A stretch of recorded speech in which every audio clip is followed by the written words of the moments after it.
Сталь Иванович Хитогоров, мать-сирот. Коченеет ворон, страшен бури вой, спит на круче черной нар аул глухой. Долгой ночью лучше, чем тяжелым днем, светится на круче сакля огоньком. На краю аула, в брошенном хлеву, нищета согнула горькую вдову. Горе истерзала, где же уж тут до сна?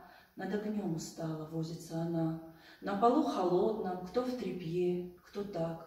5 сирот голодных смотрят на очаг.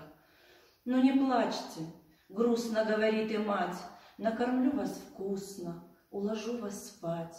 Можжевельник саклю дымом обволок, капают по капле слезы в котелок.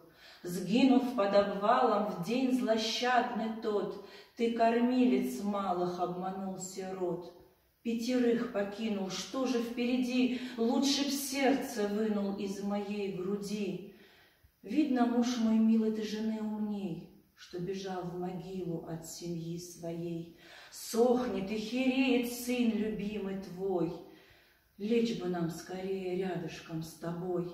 Капают по капле слезы в котелок, можжевельник саклю дымом обволок. Засыпает младше, раньше всех детей, изнемог от плача лучший из людей. Подожди ты малость, лягут все подряд, голод и усталость скоро победят. Мама, не готова ль, дай похлебки, дай, всем вам будет вдоволь, хватит через край. Котелок вскипает, плещет на золу, дети засыпают у огня в углу. Ветер воет глуше, горе крепко спит.